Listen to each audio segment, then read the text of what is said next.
Jimmy Dore, welcome back to the show. Hey, good to be here. Thanks for having me. Yeah, thank you. I really appreciate you being back on today.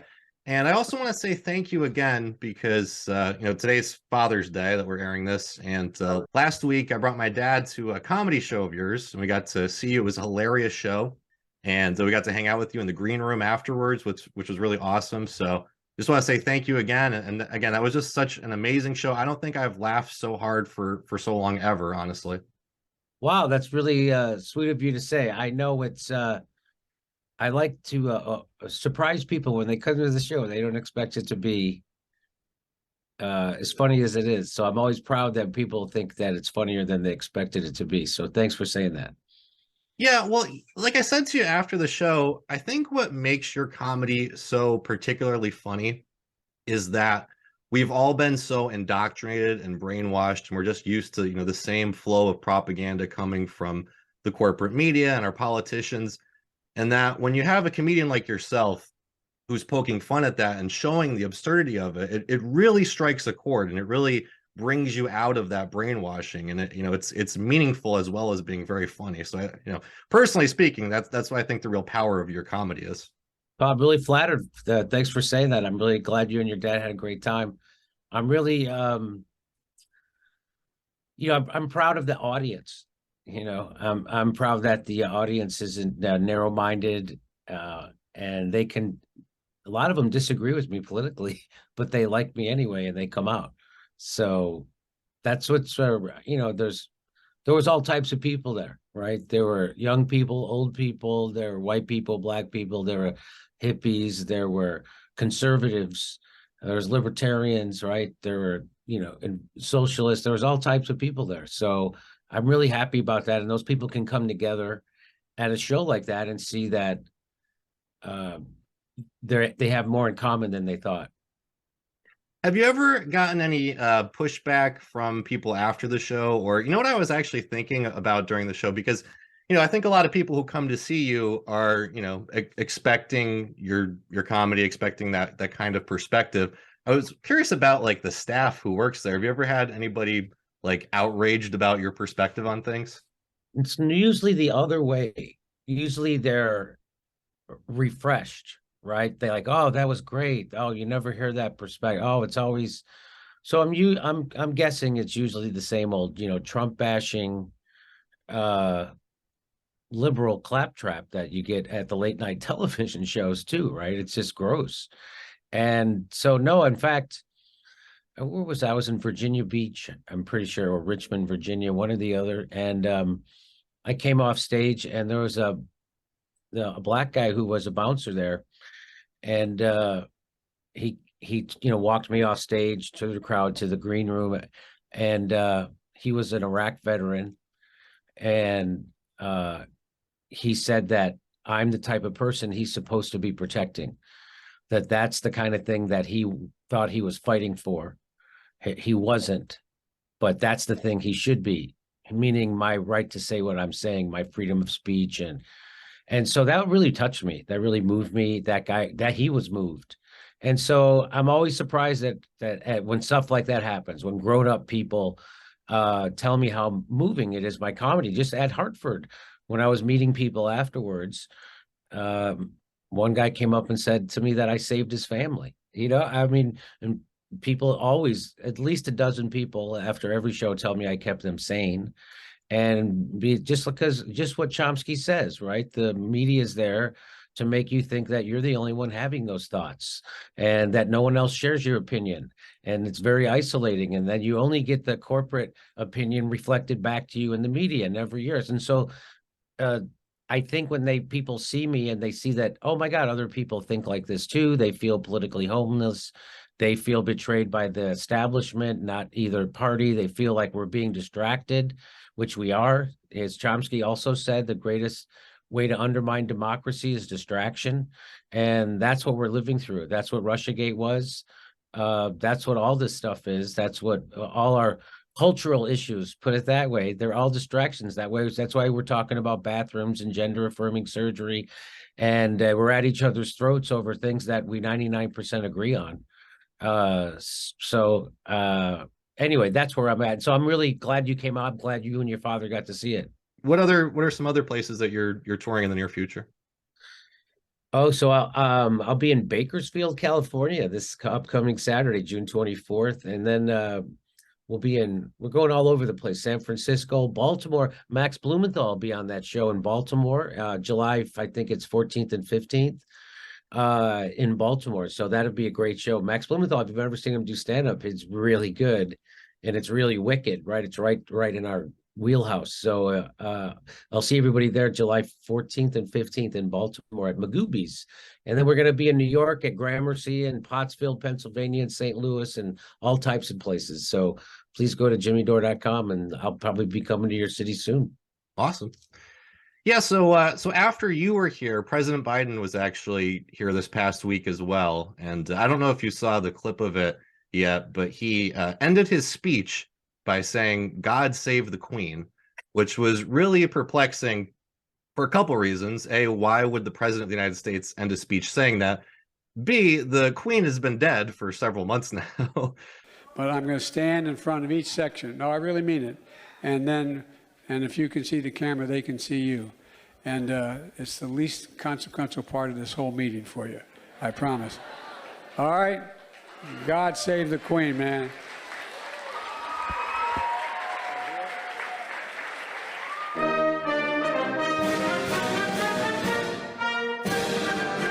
So it was really odd, and I think it's indicative of the fact that he's really seeming to lose it now. He's completely incoherent. He's, shaking hands with invisible people and just wandering around the stage and being led around. So I don't know. How long do you think this is really sustainable for? I mean, how long can you have the leader of the free world completely incoherent and saying insane things and being obviously senile? Like they have to, you figure eventually have to say, okay, he's not fit to lead. Imagine if this was North Korea, how much we'd be laughing at them that their president was obviously demented, couldn't even find his way off a stage after he's given a speech. He never could get. I don't know what the hell his handlers are doing. It's like, you really haven't figured this out, how to get him on and off a goddamn stage? No, they haven't. You could train a dog easier than you could train the president of the United States. You train a dog to lead him on the stage? No, but what the fuck is it? Is nuts. And so, the answer to your question is I didn't think they were going to be able to pull it off the first time. So I'm bad at predictions like this. So I'll tell you, I know for sure, if a Democrat or Republican, if it's Joe Biden or a Republican that becomes president, things will get worse. Well, again, I mean, I just don't know how much longer he's able to even, like, clearly he's not really running the show, right? Like, it's like a Ronald Reagan type thing where he's just, Clearly, he's the figurehead. But clearly, and it certainly isn't like George Bush, Dick Cheney. Kamala Harris is also not in command. So the people who are running the show are the same people who always run the show, the deep state and the handlers from Wall Street, the military industrial complex, and big pharma. I mean, that's who runs things. Yeah. I just wonder, like, at a certain point, like, don't you think it's so ridiculous that, they would just stop doing it? Think. I mean, I guess not. I mean, you have Dianne Feinstein where she says that she was still voting when she wasn't in Washington at all. Like, I guess it's just they're willing to go through with it. What's that saying from Orwell, that you could not believe your eyes and ears? That was their final command or something like that. And that's what we're living. This is the end stage of capitalism, because capitalism has now corrupted the governments, right? So it's certainly of the West and the United States, UK. So the corporations run the government. So it doesn't matter that you have two parties. Those are just there for show. No matter what anyone tells you, no matter what someone tries to, and I know Cornel West is going to try to make you think that somehow Donald Trump is worse than Joe Biden. I have news for you. Joe Biden is the greater evil, just like Bill Clinton was the greater evil. Barack Obama was the greater evil. Why do you say that, Jim? Barack Obama? Because they would have never let Mitt Romney, or who did he run against? John McCain. They would never let John McCain kick 5.1 million families out of their homes while the bankers kept their bonuses. They would have never let him take us from 2 wars to 7.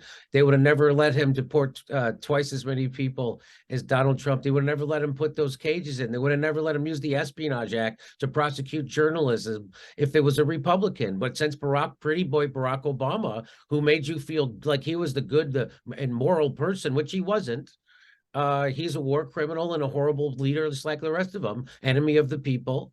And so that's same thing with Joe Biden and Donald Trump. Do you think they would allow Donald Trump to saber rattle and start 2 nuclear wars at once? Of course not. People would be going crazy. Oh my God, there's BRICS and there's all these countries coming together to in unison in these power centers to oppose us now. That's what they said it was going to happen under Donald Trump, and that's exactly what's happening under Joe Biden. So they wouldn't allow that stuff to happen if it was Republican. People are paying attention. That's exactly what I said. And now Joe Biden's back in, just like Barack Obama, and everybody goes back to sleep, including the Bernie Sanders left. So the Bernie Sanders left, which is barely left because Bernie Sanders is a fucking war pig, and unapologetic war pig, by the way, slanders other peace activists, asks them who they're paid by. That's what Bernie Sanders does. So that whole Bernie Sanders movement is done. It's all, they've gone to sleep. They're asking for nothing. They're agitating for zero. They're all biting their tongues and tucking their tails, and they're being good little boys and girls, and they're supporting the war machine. They're supporting Wall Street. They're supporting big pharma, and they're supporting the fossil fuel companies. That's what the Bernie Sanders left is doing right now. Congratulations. You don't think, like you said, how long could this go on? How long? Look what the goddamn squad did, and all those people did around forced to vote. Those people were completely revealed to be charlatans and liars, and they still keep going on. AOC still has her 13 million Twitter followers. Everybody still thinks Jimmy Dore's a right-winger, not them. They're the ones voting for war. They're the ones voting for the largest upward transfer of wealth in the human history, not me. I'm not the one who's keeping you from a minimum wage or student debt relief or marijuana legalization or healthcare. I'm not, you know who's doing that? The people with power. And the Bernie Sanders left has no idea on how to, they don't even want to put pressure on anybody. They're not being asked to. It's not their own idea to do it. They're doing nothing. They're being told to go back and vote for more Democrats. That's what's happening right now. Look at the professional managerial class over at Breaking Points and Kyle Kalinske. Then the Young Turk, they're telling people to fall back in line. You can't even vote for Cornel West, for fuck's sake. These people, it's like you got to go Marianne Williamson or not RFK Jr. for sure. And now nobody's going to upset the status quo. It's amazing what had become of the Bernie Sanders left. And Bernie Sanders did this. It's him. Right. And I think that's, you know, what it boils down to is just theater, and having that theater of having someone out there saying, you know, nominally left-wing things, but then when push comes to shove, just falling in line behind the establishment, like Bernie Sanders did twice, like Marianne Williamson already did in 2020 and definitely will do next year. And Bernie Sanders extracted absolutely nothing for his support of the Democratic Party. He's voting for war in Ukraine, getting absolutely nothing. He's not pushing back on Joe Biden for the $2,000 checks or to keep his campaign promises for a minimum wage or student loan. Nothing. They're not asking him to do anything. Bernie Sanders isn't asking his people to do nothing. The nurses already endorsed Joe Biden. The guy just got done breaking a union. And so you tell me that the nurses union isn't corrupted. That's the problem with the unions in America. And they're all, especially them. Look at them. They're not embarrassed.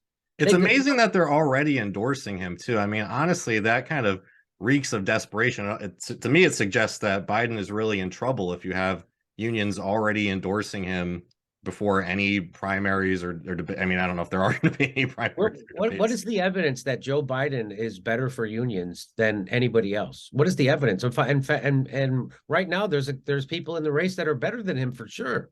Well, I mean, and people could still enter the race too, right? That's right. It's still pretty early. Like, you're already endorsing him. You don't even really know everybody who's running. That doesn't sound like democracy. That smells like corruption. Yeah. The AFL-CIO also came out. The guy just crushed your railroad union. He just did a Mussolini. He just did a fascism. He just did a Hitler. They just crushed a union. They just did the fascism thing that you guys, that neo-fascism. They just did it. They're the one. They are them. This goddamn idea that Joe Biden is any fucking bit different than his Republican handlers is really got to stop. And I think that's going to be if Cornel West has a Achilles heel, that's it. Is he still pretends that there's a difference between that there's a material difference between the Republicans and Democrats. And my point is that as the Democrats are actually the greater evil. George Herbert Walker Bush could never have passed NAFTA. It took a Democrat to do that. They would have never let George Herbert Walker Bush deregulate Wall Street and gut welfare at the same time as he explodes the prison population. That's all done by Bill Clinton. People would have screamed about it if it was a Republican doing it. But when they get a nice smooth talking Democrat in there, they go to sleep. And this is what I thought. I thought half the Democratic Party woke up to this fact in 2016 with Bernie Sanders. I thought they woke up to that. They didn't. They're all gone. They're not saying a damn thing. They're done. And Bernie Sanders asked for absolutely nothing. He rolled over and endorsed Hillary Clinton, didn't get them to get rid of super delegates, didn't get them to get rid of their corporate money, their fossil fuel money, their anything. He didn't ask them to do fucking thing, nothing. They got worse. And then he helped them Russiagate. He helped them Russiagate, which led directly to this war. Well, let me ask you, do you think that there are going to be any Democratic primaries or debates, or do you think that they're really just going to not do anything and just nominate Biden at the convention? Why wouldn't they just do that? I mean, you figure there would be, some amount of backlash. I mean, RFK is getting a decent amount of support. And, like you said, the progressives are, seemingly supporting Marianne Williamson for whatever reason. So it does seem as though, I think a lot of people recognize how bad Biden is, how unpopular he is outside of the Democratic Party. So you figure that they would at least want to go through the show of the primaries before they rig it for him. Yeah, I don't know how they got I'm not kidding. It's weekend at Bernie's. And he said the other day, I got it. He said, we're building a railroad from the Pacific all across the ocean to India, all across the Indian Ocean. He said that. He said, we're building a railroad. I don't make that up. Well, we're going to win and we're going to help. We have plans to build a railroad from the Pacific all the way across the Indian Ocean. We have plans to build in Angola, one of the largest solar plants in the world. I can go on, but I'm not. I'm going off script. I'm going to get in trouble. Wow. So, I mean, it's again, if and now there's a real bribery scandal that's coming out about Joe Biden. So I think I've said what they're doing is they're planting seeds to get rid of him. So if like to have an out, yeah, if they want to get out, they'll just accuse him of this crime. They won't put him in jail, but they just want to use it to get rid of him, and for a reason why they can't back him in the primary and why they have to give. And so they'll throw in someone like Pete Buttigieg or somebody like that. They really don't give a shit. The reason they went, so when I say they, I mean the oligarchs, the handful of billionaires that control things in this country, the handful of billionaires that control all the media. That's who I'm talking about. So those people, their first choice last time was Kamala Harris, and then she couldn't get a vote. And so they had to switch. And who did they go to? Their next most reliable tool. Who is that? That's Joe Biden. He did the bidding of Wall Street his entire career. And so they went to him, even though he was demented. They didn't care. They knew he could get votes. They could make people think, and they did. And I think they'll do it again. I really do think they're going to do it again with Joe Biden. I really do. We're such idiots. Rachel Maddow is not going to show the former president's speech. She didn't show the former president's speech. She told her audience because he's going to lie, because a politician might lie. And so your brains are so fragile. Your regular brains can't handle if a politician lies because it'll lead you to vote wrong. But Rachel Maddow's brain is so tough and weathered that it could take those lies and it won't affect her in a negative way. And then she's going to let you know if there's anything you should hear from that speech. That's literally what she said. She goes, we'll report back to you if there's anything newsworthy. She's going to let you know if what the former president of the United States says is worth you hearing. And because I can't let you hear it because it might hurt you. That's where we are. People who watch that show are buying that shit. They want their food pre-chewed for them. This is where we're so this is Orwell. We're here. Well, let me ask you on the subject of Trump, because he is being indicted now on federal charges. He was indicted in New York. He could also be indicted in regards to January 6th and also his phone call to Georgia. So it seems as though he's getting a wave of criminal indictments while he's the front runner in the Republican Party, and perhaps, the person who stands the best chance to defeat Joe Biden for the presidency. Do you think that these criminal charges against Trump are effectively election rigging, or is it just a coincidence that all of this is happening in 2023? This is exactly what they said Trump was going to do. This is what they said made Donald Trump a fascist. This is what I saw. This is what Cornel West said made Donald Trump a fascist, is that he criminalizes his political opponents. He demonizes them and criminalizes them and wants to put them in jail. That's what dictators do. That's exactly what they've been doing to Donald Trump ever since he won the presidency and before. The FBI, we got their text. We all know that was all made up to try to stop Donald Trump. Remember, I'm talking about Russiagate and the Crossfire Hurricane, the Durham report. Of course, that doesn't get any press, that the Dore report happened, that revealed that there was never a basis for a Russiagate investigation and that it was completely concocted by the Clinton campaign, the DNC, and the FBI. And that they lied to the FISA court 17 times. They don't talk about any of this stuff. I'm sure if you ask the average MSNBC viewer, they would still say that Donald Trump colluded with Putin and it was proven. 100, and it was proven. They'll go, what about all those convictions? They got nothing to do with anything. Not one of them has to do with Russiagate. And nobody knows that the head of CrowdStrike admitted in secret testimony that they had zero evidence that Russia hacked the DNC server. People don't even know that the FBI was not allowed to inspect the DNC server. I didn't know you could do that. I didn't know you could tell the FBI that they didn't get to investigate a crime scene. I didn't know you could do that. But you could do that, I guess, when you're the people pulling the string. Who pulls the strings on the FBI? It's the fucking oligarchy who was behind Hillary Clinton. They tell the FBI what to do, and that's why Hillary Clinton wasn't prosecuted, and that's why we are where we are. That's why there was a Russiagate investigation in the first place. Right.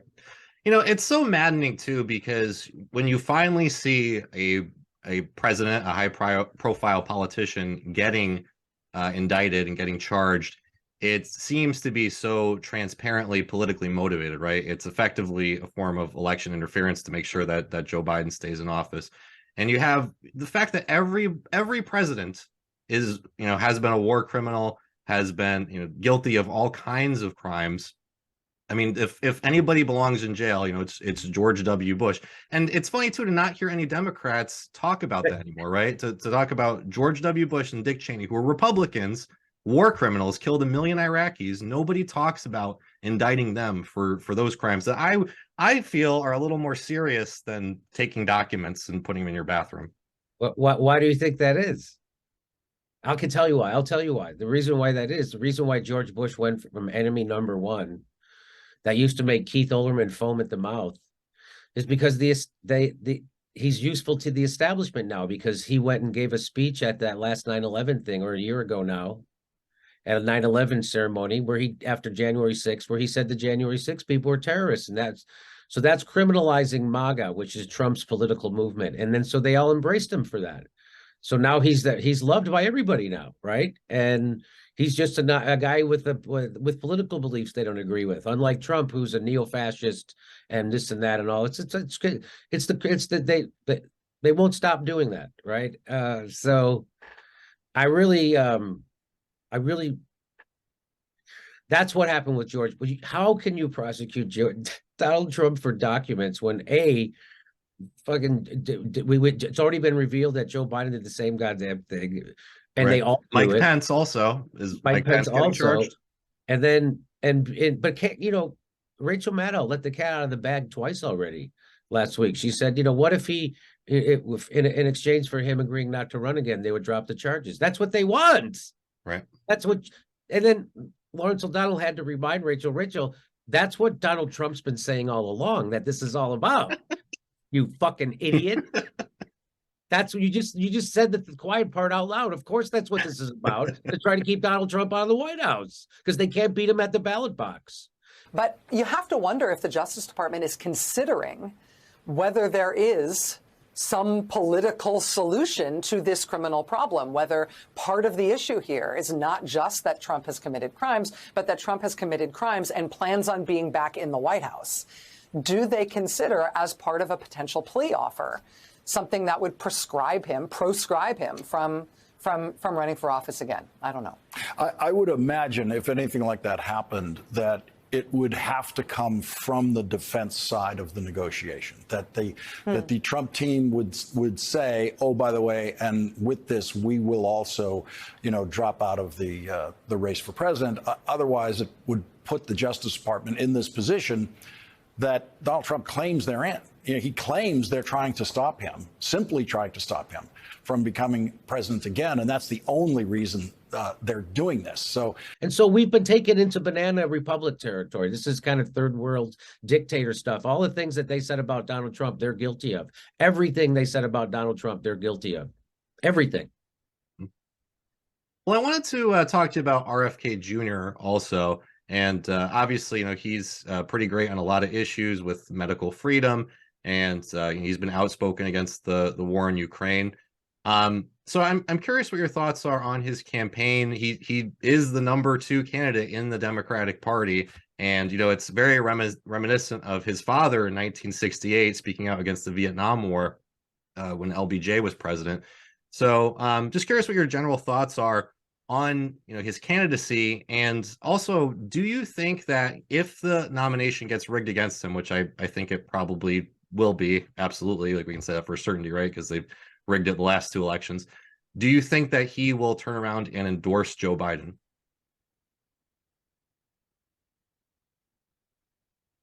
They're definitely going to rig it against him. When I had him on my show, I urged him to run third party, that they'll never let him grab power. And that, you're pretending that the Democratic Party is less evil than the Republican Party. And he believes that. He's wrong. And I think he's wrong to run as a Democrat, but maybe he's smarter than me. Maybe he knows something I don't. I doubt it. I've been around him probably as long as he has. And it looks like a fool's errand. But he does have, he has steel in his spine. So I don't think he'll roll over like Bernie did to the Democratic Party, but maybe I'll be wrong about that too. It's really deflating that he's running inside the Democratic Party for me. Well, he actually was outspoken this week because he is showing up at something called Pork Fest in New Hampshire, which is something related to the Free State Project, which is it's a project to get libertarians to move to the state of New Hampshire to have a libertarian state.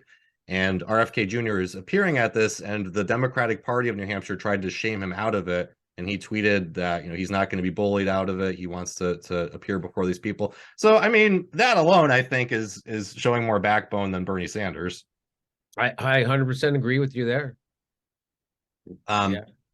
But yeah, I mean, again, it just, I hate to keep going through like the same thing over and over again, where we see these heroic figures, or supposedly heroic figures, turn around and endorse the establishment.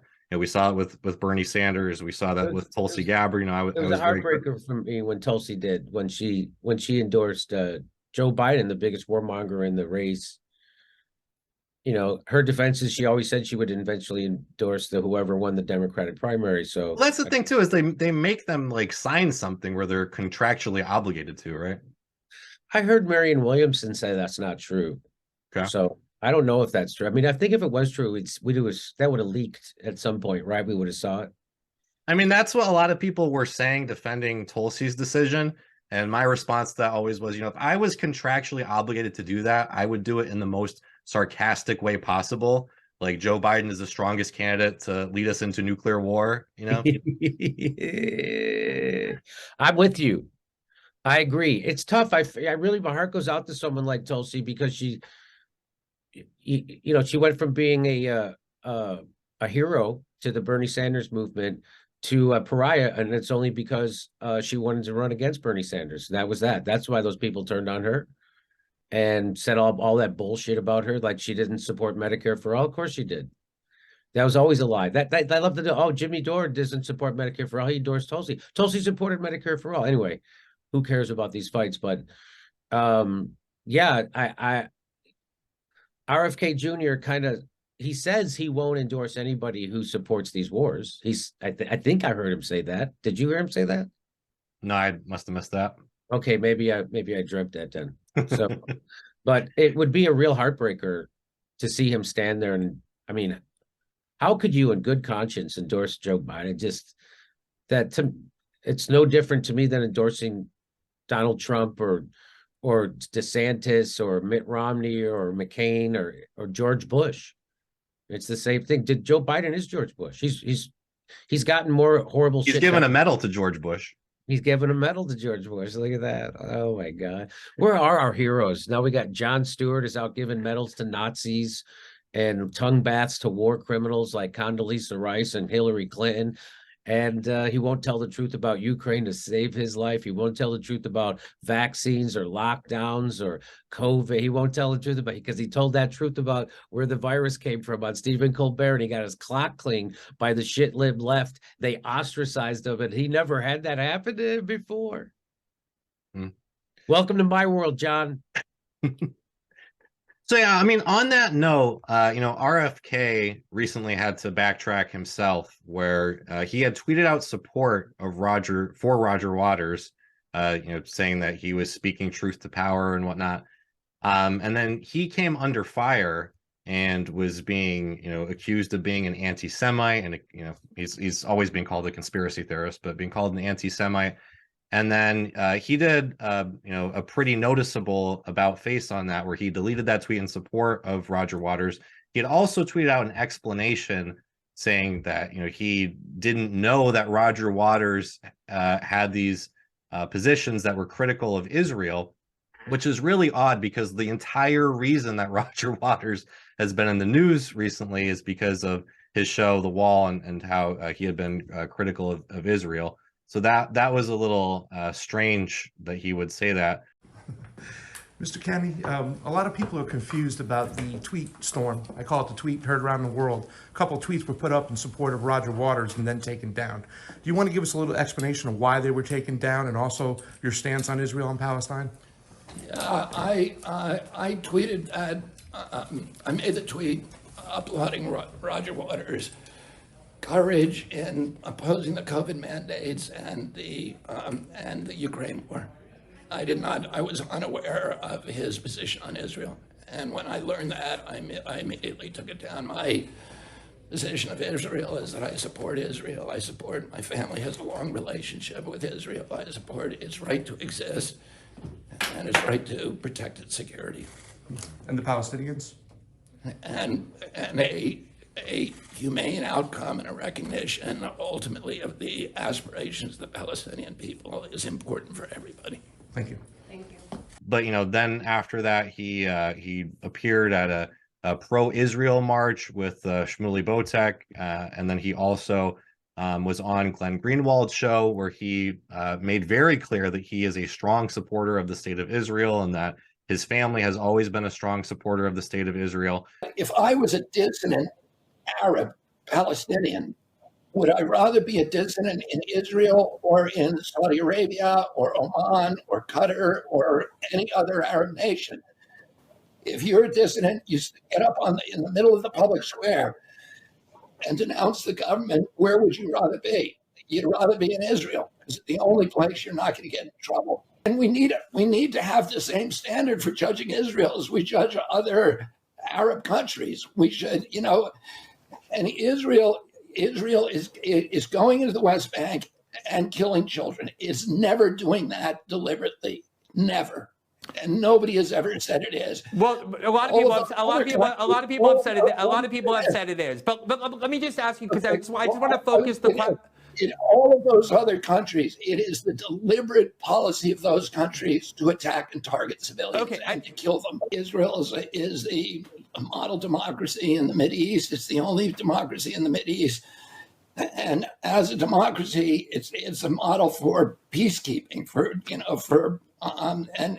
there's never been a time in history when a democracy has gone to war with another democracy. So I think our policy in the United States should be to support the growth of democracies around the world. So, I think a lot of RFK supporters found this very disheartening. Prior to this, too, he also had made statements about how there's good people working at the CIA. So that was kind of the first thing I think a lot of people found fault with. And then there was this as well. So I'm just curious what your thoughts were on this whole controversy, on deleting this tweet in support of Roger Waters and then coming out very strongly, forcefully for the state of Israel. It was a bit depressing. I was shocked.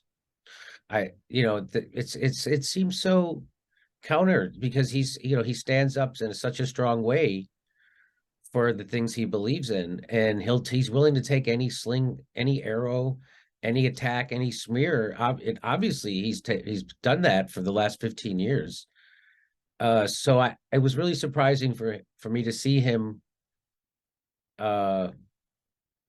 just kind of repeat the Democratic Party line on Israel. It was depressing, but politics are often depressing. I mean, yeah, so that's all I can say. And I don't understand what he gets out. There's no way you can, I don't see how you can take a objective look at that situation and come to those conclusions that just doesn't smack of it just doesn't. So I don't know what kind of pressure he feels over that or whatever that is about. I don't know what that is. What do you think it is? Well, I'll tell you one thing that I found very interesting, something I kind of learned through all of this was I didn't know who Shmuley Boteach was before. Apparently he's a very famous celebrity rabbi. And in the lead up to this, just days prior to the about face that the RFK did, Shmuley Boteach was attacking RFK Jr. and calling him a conspiracy theorist and putting out posts likening him to David Duke. And then he meets with RFK Jr. and he starts calling him his friend, and they appear at this pro-Israel march together. No. 1, 2, 3. I want to thank our dear friend Bobby Kennedy, phenomenal friend of Israel and the Jewish community, for joining us to celebrate Israel Parade on Israel's 75th birthday. Bobby, this crowd loves you. God bless Israel. I'm going to be a champion for Israel as president, and God bless America. And did you see how much they have, the love they've shown you, your family's legacy, your family's contribution to America, and the friendship between Israel and the United States? And God bless you, Bobby. Thank you very much. Thank you, Bobby. Okay. And apparently Shmuley Boteach, he has connections to a lot of politicians and has appeared with many folks in public. He's appeared with Donald Trump, Ron DeSantis, Mike Pompeo, Tulsi Gabbard. He seems to have Cory Booker. He seems to have connections to a lot of politicians. So that's something that I found very interesting in this, and especially just the way that he was going so forcefully after RFK, and then in a matter of days calls him his friend. It seems, very, very, very just weird. It's a very strange circumstance. So I don't know if you ever heard of him before, but that's something. No, I never heard of that guy either. I didn't know nothing about him. I also wanted to talk with you today about Cornel West, who you've mentioned a couple times, because he's also running. When he first announced, it was interesting that he announced that he was running with the People's Party, because the People's Party, they've made they've done some different events, and I think that they have ballot access in a couple states, but they really haven't run in any elections before. So it was weird to see this very polished video of Cornel West saying that he's running with the Movement for a People's Party. In these bleak times, I have decided to run for truth and justice, which takes the form of running for President of the United States as a candidate for the People's Party. I enter into quest for truth. I enter into quest for justice. And the presidency is just one vehicle to pursue that truth and justice, what I've been trying to do all of my life. And he did a few interviews, and then did a about face himself where he said, well, actually, I'm going to run with the Green Party. And I know you know pretty well, the controversies around the Green Party in 2020. But I'm just curious what your thoughts are on Cornel West's candidacy, on him running this year, and again the fact that he did originally announce with the People's Party, and then within a week or two is now running for the Green Party nomination. Yeah, well, apparently Chris Hedges and him are really good friends, and I guess Chris Hedges was the one who counseled him to switch to the Green Party because of ballot access alone. I think that was really the big thing. I think people want to, and there's an infrastructure in there, and he worked on the Ralph Nader campaign, so he understands how hard that is to do, and how they're going to fight to keep you off the ballot and all that stuff. So that's a big deal. So that makes sense. I think it's just a tactical move. So it made sense. Overall, I think he decided to run at the People's Party was because he was asked. I think Nick Brana lobbied him to run. Well, he appeared at there was some launch event for the People's Party, right? Where Cornel West, I'm not sure if you were there, but I think Jesse Ventura was there. Yeah, Marianne Williamson was there. A lot of people were there. Nina Turner was there. So there was a virtual town. It was like a virtual convention or whatever. It was the People's Party convention, and all those people were there. So that's everybody was on board with a third party and doing that thing. And we had seen that the Green Party under the Howie Hawkins had gone to complete garbage, and complete.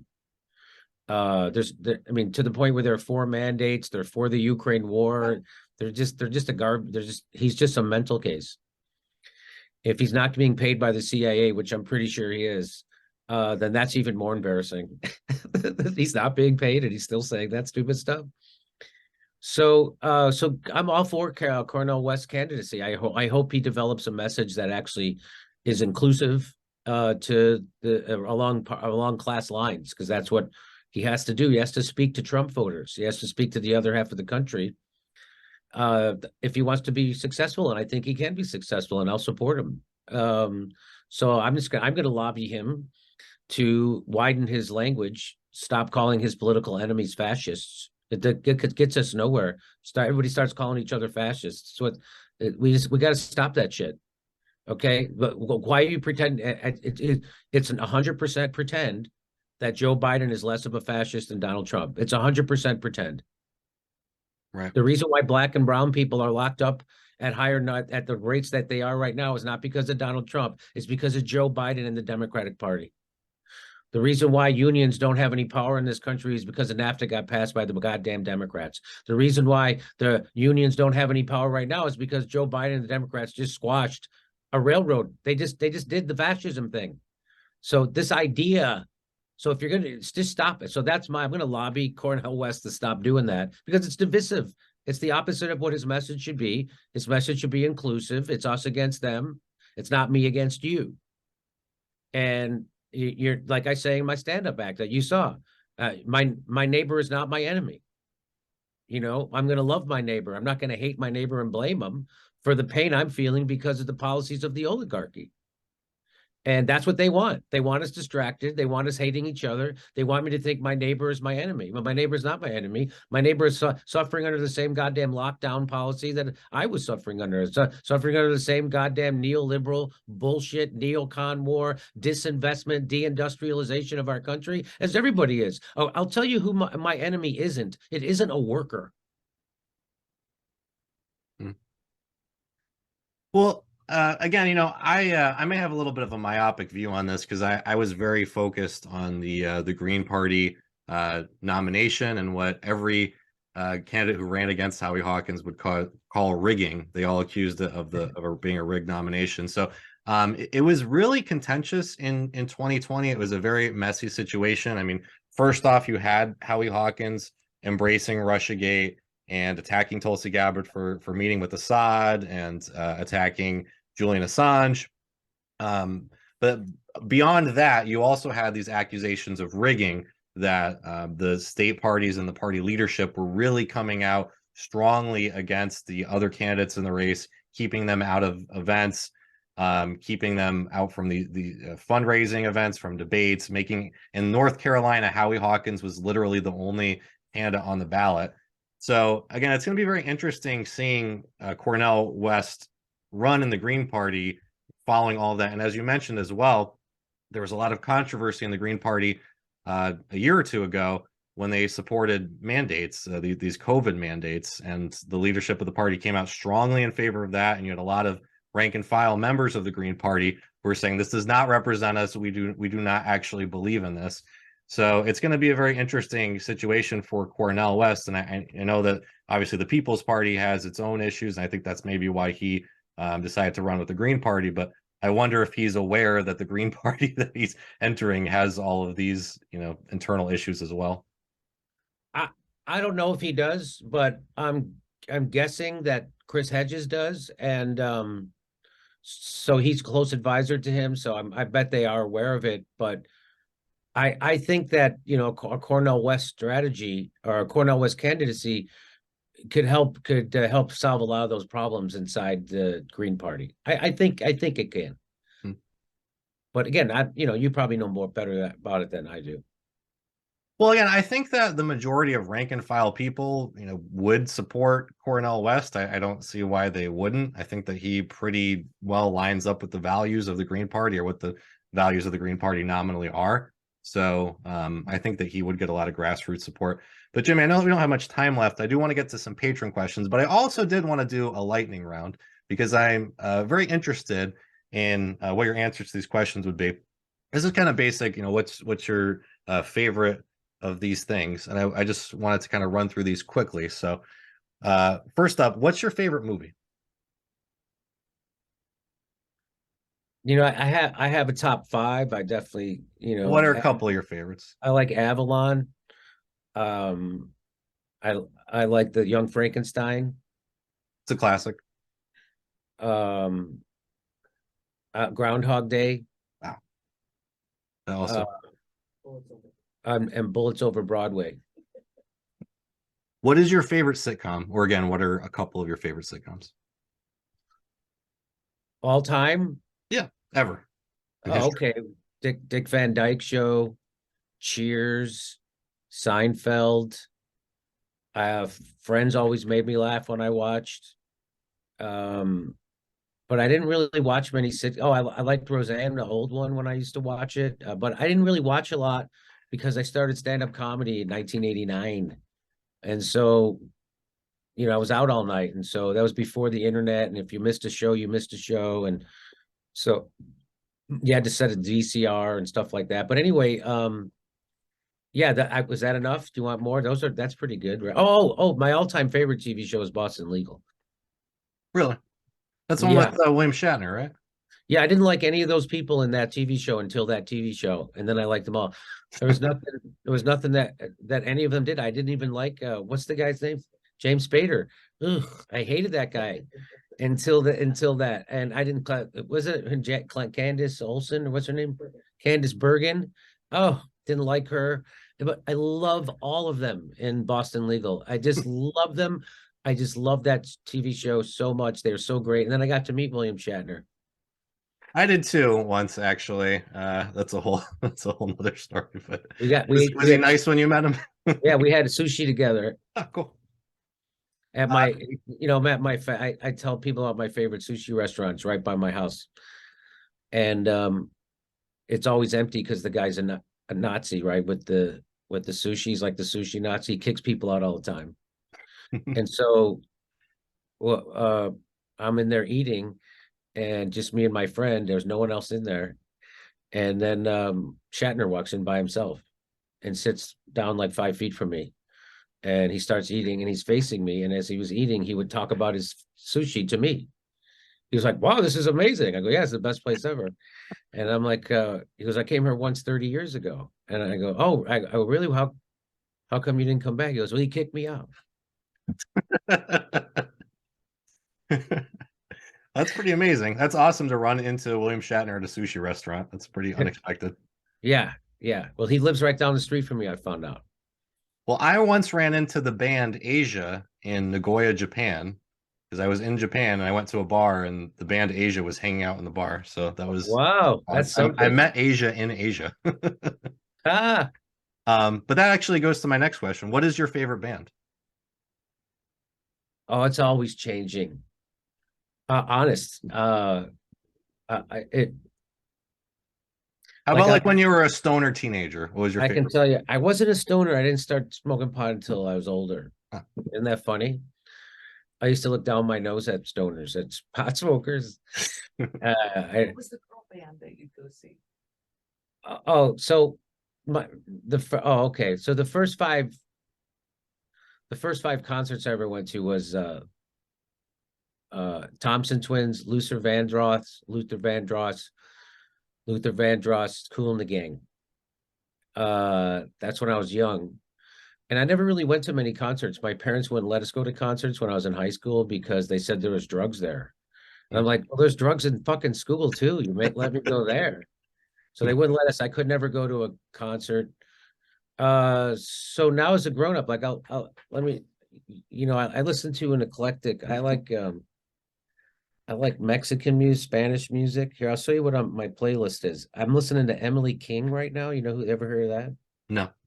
She's great. And then I'm listening to Natalie Lafourcade. You ever hear of her? No, sorry. Oh, she's great. I'm gonna go see her. I got tickets to see her. I listened to someone called May. She's great. And then at the bottom is Sugar Ray. You remember Sugar Ray? Yep. I like that. I like him.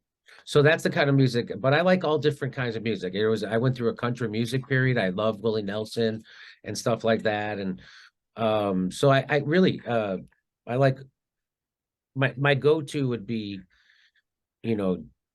standards, jazz, stuff like that. That's cool. Yeah, it is a pretty eclectic mix. So what is your favorite place that you've ever been? Like, what's like the most cool, interesting place that you've ever been? It was Positano, Italy. When I was in Italy, the Amalfi Coast. That was my favorite place. That there or Hawaii, just because I felt spiritual serenity when I was in Hawaii. Hmm. When I was in Maui, they in 1996, I was doing a comedy gig in Maui, and you get up at like 5 a.m. and you take a van to the top of the mountain, which is the volcano, I guess. And then you put on a rain suit. That's how high you are. You have atmosphere, so it's always kind of rainy up there. You're so high. And then you take a bike down, and it takes most of the day. And it's easy. So you don't have to really pedal. It's great. And then it was, I never felt like I felt that oneness or whatever. I don't know what it was, but it was crazy, man. It was really great. And so I love Hawaii and I love Italy. Those are my two favorite places. And certainly the one Manhattan. Have you ever been to Japan? No, but I have in-laws that just went. And did you know how many people live in Tokyo? It's got to be more than New York. It'll be like 10 million at least, right? As many people as live in California. Wow. So there's 39 million people in California. There's 37 million people in Tokyo. That's amazing. That's a lot of people. 37. That's as many people are in freaking California. That's unbelievable. I highly recommend that if you ever get the chance, especially Kyoto. That was probably the coolest place I've ever been. Why? Because there's actually a reason. If you go to Japan, a lot of the cities are somewhat newer because during the war, a lot of the cities got bombed. But Kyoto, it was the ancient capital before Tokyo was. It's like the ancient capital of Japan. And it wasn't bombed during World War II. So if you go like anywhere in the city, there's these ancient temples that are 800, 1,000 years old. So I highly recommend it if you ever get the chance. I saw this movie called Hero. It's Jiro. That's a Japanese sushi chef. It's called Hero Dreams of Sushi. And it's what really made me interested in sushi. And I wanted to always go to Japan and have sushi at his restaurant, but I think he's died since, but his son does it. I think he was the first 3 Michelin star sushi place. But I've always dreamt of doing that. So maybe I'll do that. You should. Yeah. All right, so last question of the lightning round. What is your favorite comedy album or performance? It's really hard. I could give you maybe another top 5 or something. Sure. Todd Barry's Medium Energy. Remember that? I must have listened to that album 100 times. Wow. It's so funny. He's so funny.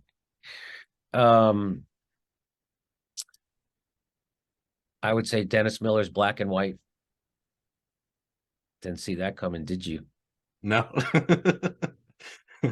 Have you ever seen it? I don't think so. No, I don't think I have. But I liked I liked Dennis Miller's comedy actually. When he was on SNL and when he had that that show, it was good. And 9/11 wrecked him, like the way Trump wrecked late night television. That 9/11 wrecked his comedy.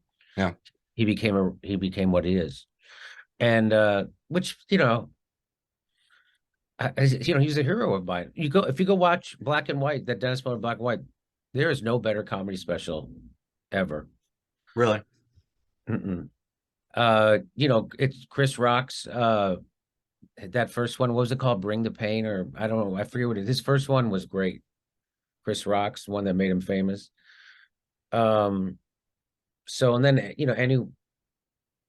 Brian Regan's last one was especially funny. I feel like he's kind of underrated, right? Like when people mention, well, he's not underrated. He's not underrated in the comedy community. He's not underrated. He's just not as famous as other comedians. He still fills theaters, 3,000 seaters, 5,000 seaters, no problem all the time. So he's super popular in that way, but he's not like a household name. But in comedy, everybody knows Brian Regan's the best. And I know Bill Hicks was a really big inspiration on you, right? Well, Bill Hicks, Sane Man, if that's another one. So he did that in 1989. That's another one of my top 5 comedy specials. So he shot that one himself. I thought the rest of his specials that he did for HBO didn't come close to capturing. It's tough, man. A lot of people don't come across on TV, right? Or on a camera. It takes a real director's touch to be able to make that transfer. It's really hard, man, because you know what it's like. So you saw me in that club, right? And you watch my special, and it's not the same experience, right? You watch a clip of me, or you're in that club. It's a totally different. You can feel the comedy in your bones, right? And so it's a lot of people don't transfer.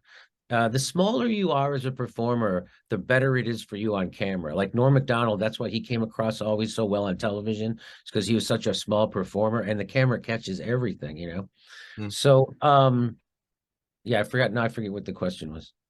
Just I know Bill Hicks. I know you mentioned Bill Hicks, George Carlin too. I would, I can't leave out. Yeah, I would have to say probably. I loved his last. But I like, people say he got angry and cantankerous as he got older. He did. I liked it more. Yeah, he got better, right? I think he got better. Well, Jimmy, I know that we've gone over an hour here. Do you have a few minutes left just for a few patron questions? Sure. Okay. So first one's from John McCarthy in Chicago. He just wants to know, have you read Caleb Maupin's latest book? I have not read it. Sorry. Next up is when I have a moment to read a book now, it's always a book by Carl Jung. So here's a big philosophical question for you. Is there a path out from beneath the boot of the establishment which doesn't include revolution?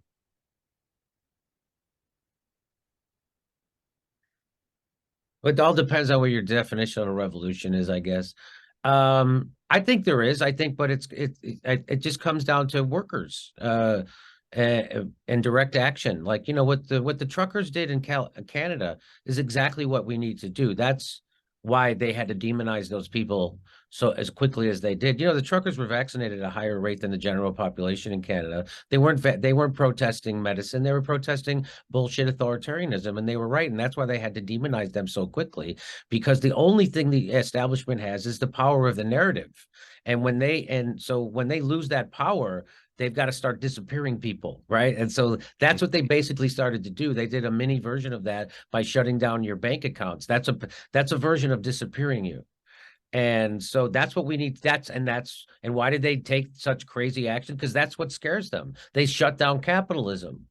And that's what they do that all the time in France and in the Netherlands. They piss off the farmers. They drive their tractors to fucking City Hall, to the And they go into the BlackRock offices and protest there. That's right. And so that's what America has had, for some reason, has gotten that kicked out of them. And anybody who protests is a fucking asshole who's keeping me from getting to work. It's amazing, like right now in France, they've been burning the place down for months, which you don't see on the news here for sure. And it's because they raised the retirement age 2 years from 62 to 64. They raised it to 67 in the United States. People don't even know that happened. That's how fucking stupid we are. And the people who are protesting are pissed off about Bud Light. Now you know why we have the country we have. And that's because our media is completely controlled. And people are more propagandized in America than they are in Russia or China. At least in China, people know they're propagandized. They don't think they are in the United States. Isn't that what's funny? They read a paper produced by Jeff Bezos, the richest man in the world, but they think he's bringing them the truth. Well, I remember growing up thinking, because we'd always hear demonization of North Korea, and I would, wonder, like, do the people in North Korea know they're being propagandized? And, we are living that. Like, we are propagandized, I would imagine, as badly as them, or if not worse, because it's nonstop, and it's made to make you think that you are free, and that that we have a democracy when we don't. We're not free, and we don't have a democracy. No, we live in an oligarchy. That's been proven by the Princeton study. That's not a joke. That's why all the outrage over January 6th is so ridiculous. There was a bunch of yahoos in pajama bottoms and buffalo helmets stealing a podium. They didn't know what the fuck they were doing. They weren't trying to overthrow our democracy. They were pissed off like everybody else is pissed off in this country right now. Your goddamn democracy was stolen from you decades ago by corporations, which is why 80% of workers live paycheck to paycheck. Half the country can't afford a $400 emergency. Not because of Russia and not because of January 6th, but because corporations took over your government. We live in an oligarchy, literally. That's not made up. That's not hyperbole. And so you should have been, when are you going to get pissed off about that? Never. They're never going to get pissed off about that because they've been propagandized to not even think about that. Well, Jimmy, I really do appreciate you being back on the show. As I think I told you when I met you in person last week, I've been on a little bit of a hiatus again. So I appreciate you helping me get back into it. And again, I know that you're going to be touring all over the country. Where can folks go to find the list of locations that you're going to be appearing? Go to jimmydore.com. There's click on my tour. There it is right there. I'm coming to your town soon. Yes, and I am going to be seeing you in Stamford. If you want to hang out and get a drink or get dinner or something, I'd love to. And definitely going to be there to see you in person again. It was the funniest experience I ever had. And I have seen other comedy shows. I've seen Bill Burr, I've seen other comedians, and I've never laughed as hard as when I saw you in person. So please do look for folks to see when Jimmy Dore is going to be in a town near you. It is going to be the best experience that you're ever going to have.